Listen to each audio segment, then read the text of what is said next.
and welcome to the Scary Goals Club. I am your host, Hazel Robertson, and I believe that to make the impact that you know you are called to make in the world, it requires setting bigger, scarier goals and then becoming the person who creates them. That is what I am here to show you how to do. That's what we're diving into with mindset, tools, tricks, really simple, practical, actionable steps you can take and start applying straight away. Because whatever you believe, we have this one life that we definitely know about. Start making the impact you know you want to make in the world.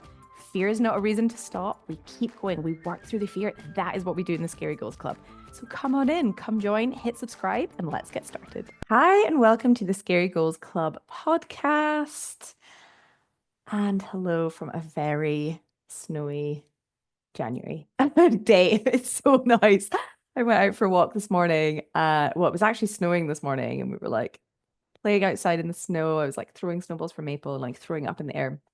And then it had stopped, and the sun was coming out, and went for this like just this loop that I'll take Maple on, like through the trees, and the light was like filtering through. There was like snow laying on the trees and like on the branches.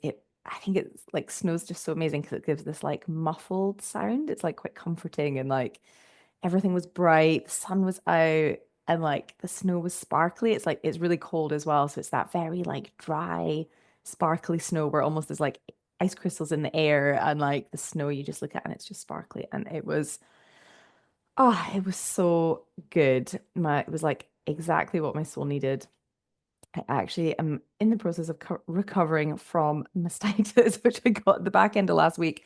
And so I've been on antibiotics and just like totally resting. Like at the weekend, I spent all of Saturday in bed, just like napping and like meditating and like being basically, and just resting and recovering.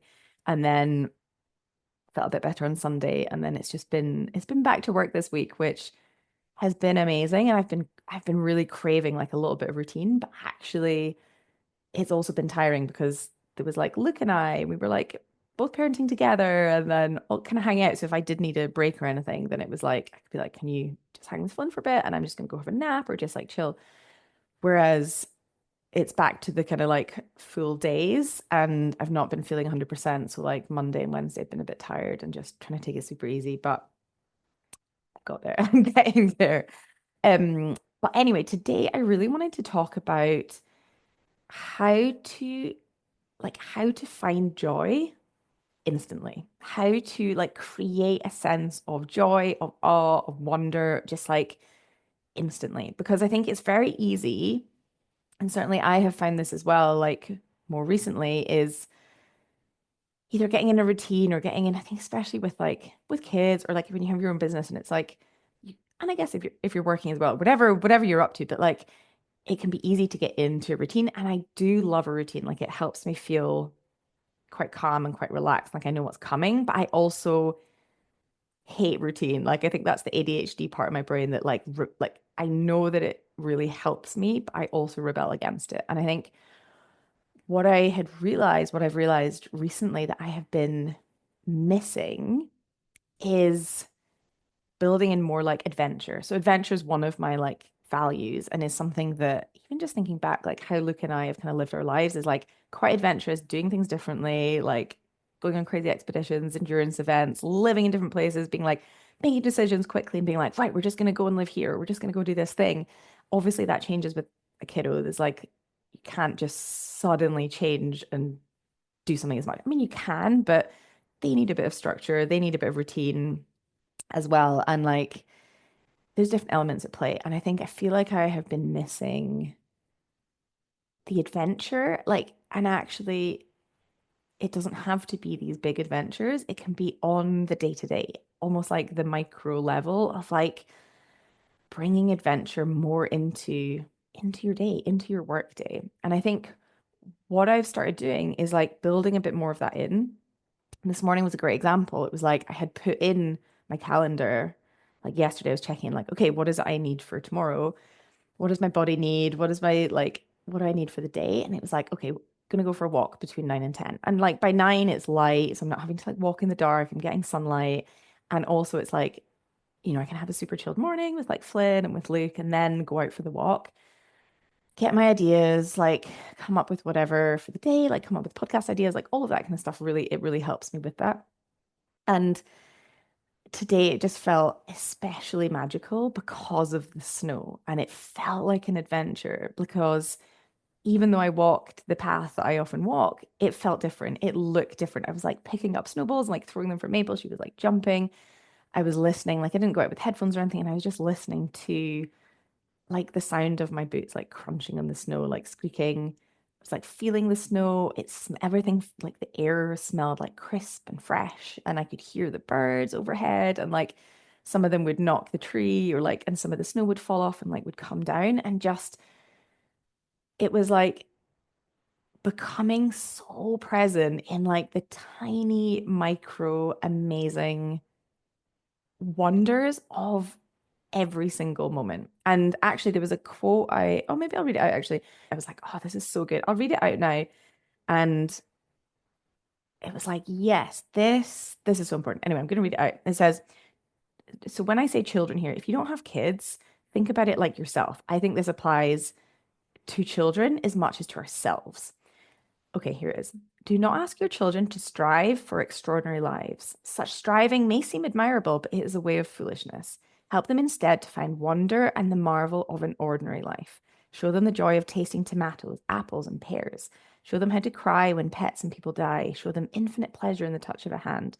And make the ordinary come alive for them. The extraordinary will take care of itself.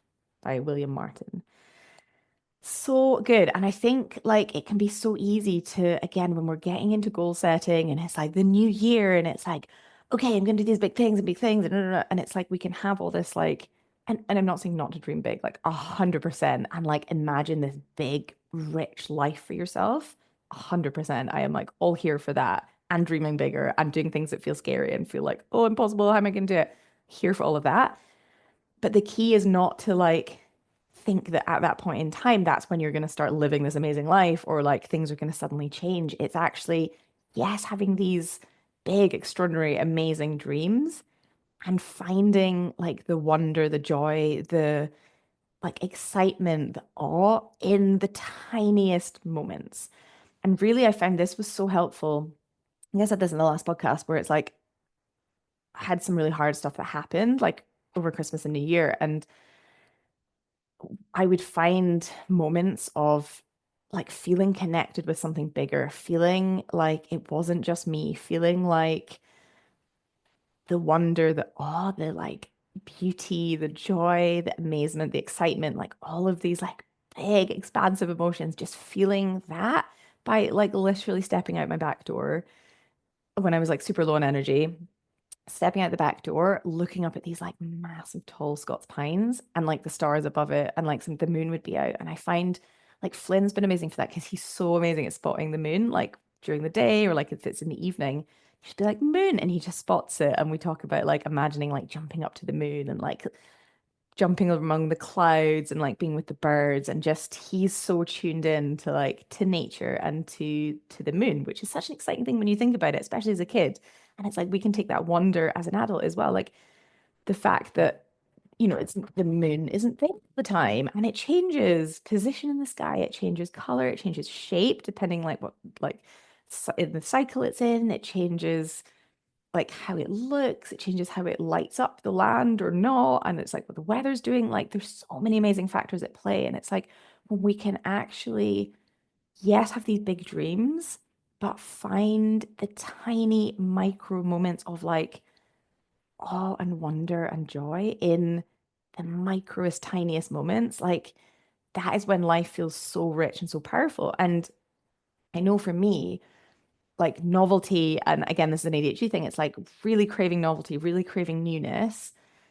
That really excites me. And it also helps slow time down. How do you ever find that like if you're in a routine and doing the same things like every single day, suddenly you're like, oh my gosh, weeks have just gone or like months have just gone, and it can feel very like similar. It's like you get up, you do the things, you do things, and it's like we can be on almost like autopilot because so much of what we do is habitual. Our body is just like going through the motions. Like only about 5% of what we're actually doing is conscious. The rest of it is just like we have these habits. Our body's just like doing it, and then we do this, and then we do this, and then we do this, and it's like rinse and repeat. And it can feel very samey, and it can feel like the time is just going so quickly because, especially if you have kids and it's like you're in a routine, suddenly you're like, time is passing so quickly. And the way to slow time down, the way to just like live a life that feels richer as you are working towards the bigger vision and the bigger goals and whatever you're creating is to just notice the smallest things. And in particular, nature is so powerful for this because it's freaking amazing. Like when you're outside and you're like watching like the birds just doing their things and they're like getting ready for spring and like that's kind of happening and like the trees are just doing what they do and then the buds appear. It's like, and we are nature, like we are part of nature, and it's so easy to become disconnected from it and like especially during the winter months and be inside and be in front of screens and be watching TV or be watching whatever. And it's like it's easy to get, and it's not to do those things, but it's easy to just, it's easier almost to stay inside. But then we can get into the like same. And so just thinking like, how can you, even asking yourself that question, like, how can you build a little bit of newness into today? How can you build a little bit of awe, a little bit of wonder?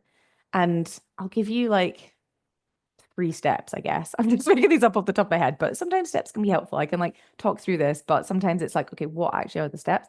So for how I would do it, you can pick up whatever steps you want and just play with it. But in terms of a framework, so the first step would be for me personally, getting outside into nature.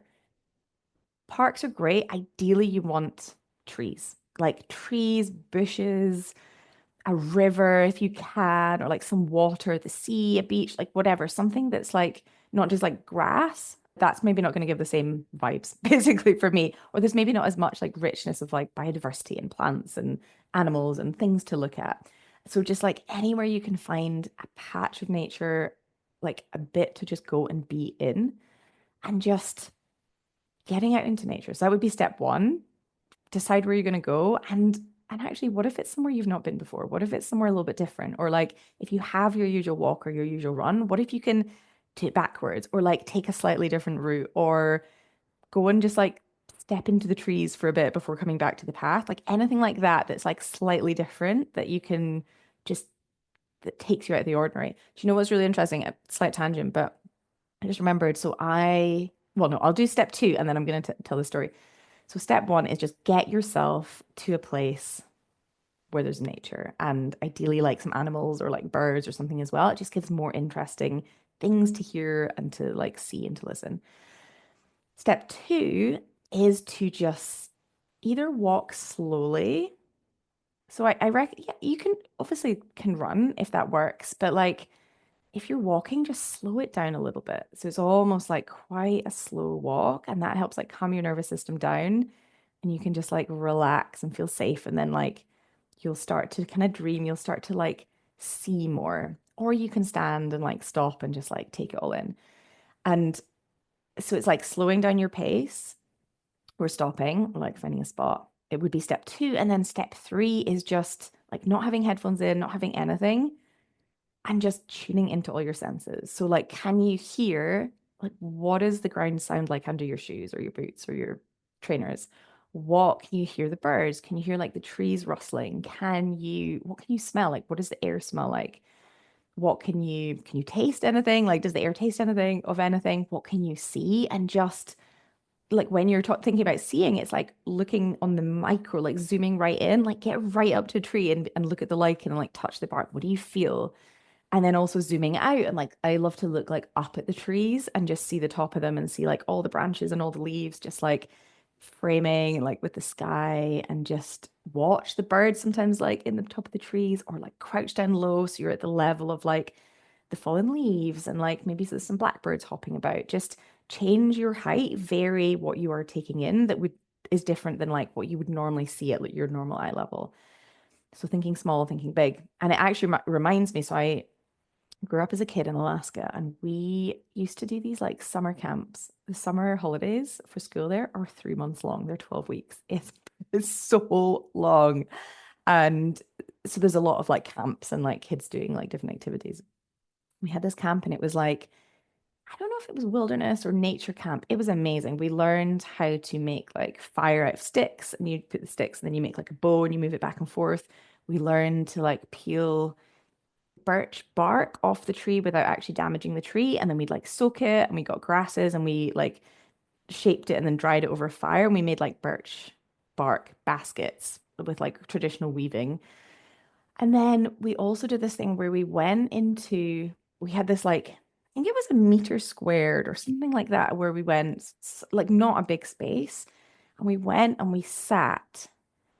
And I don't know if we had like a notebook or if we were just being present. And I think we were there. It was like, it must have been an hour or something like that. It felt like a long time as a kid. So it was like an 11-year-old of just being in this one place and tuning in and really listening to our senses. And again, it's like you get down to the micro level. You can see, you look at the like lichen and you're like, imaginations going of like imagining it's another world and there's like fairies down there or something. I don't know. Or like you see maybe a slug or you see that you see all the like tiny bugs and the animals.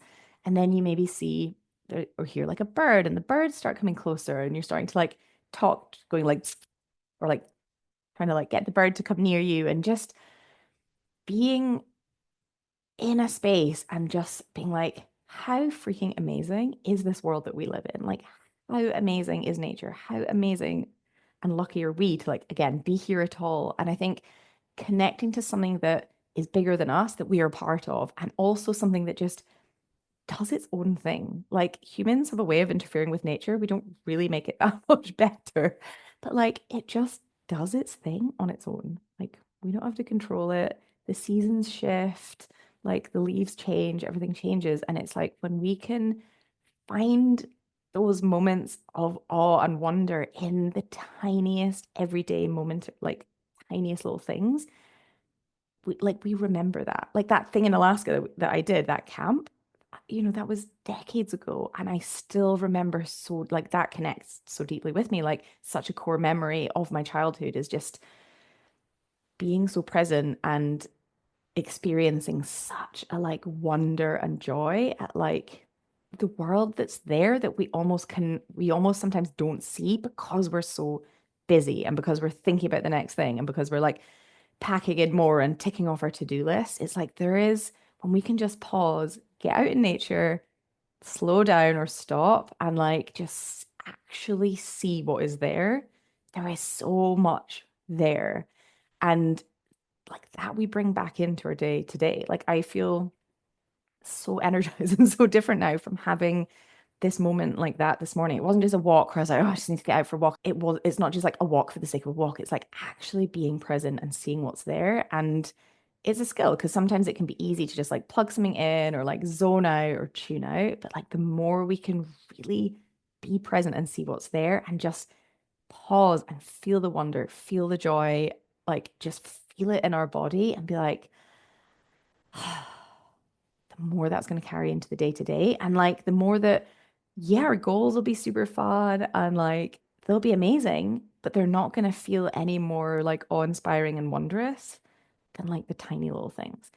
Like feeling awe, feeling wonder, feeling joy, feeling excitement is a practice. It's not dependent on something happening or something outside of us. Like it's on us to feel that within ourselves, to like imagine something that is just amazing and just feel it, or like see something that is amazing and like actually take it in and actually feel it.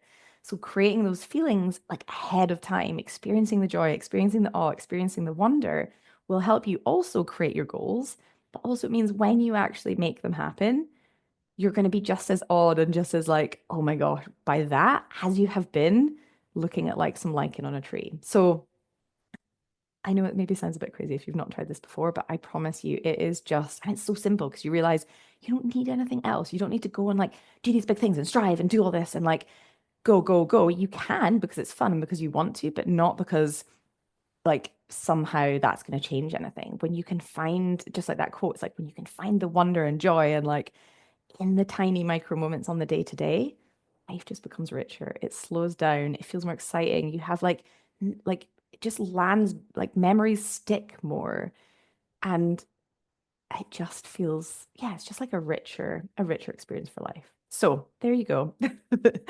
There are my musings for today, and I hope you take some time for yourself to go outside, whatever the weather, to connect with yourself, to connect with nature and something bigger, and to just be and just see what you notice and feel it. Even close your eyes and just like feel the wonder, feel the awe. The stars, that's another one. Like if whatever reason you can't get outside during the day, get outside where you can see stars or the moon, like that, and just be like, okay, we are literally on this like tiny dot in space. This is the only home we know with all these other humans on this planet.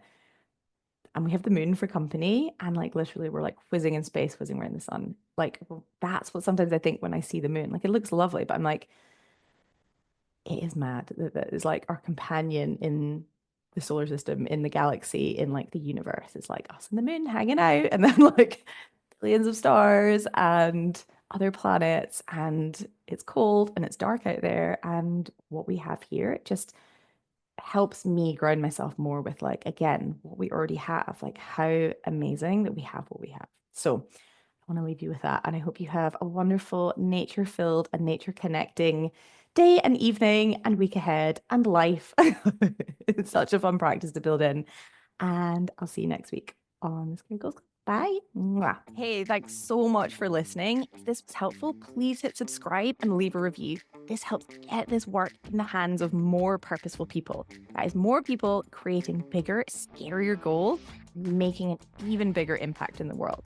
And if you want to take this work deeper and work with me directly, head to the show notes and I've put all of the information there. If you've got any questions or if there's anything you're like, ooh, I'd love you to talk about that on the pod, please just get in touch. I love hearing from you guys. And I'll see you next time in the Scary Goals Club.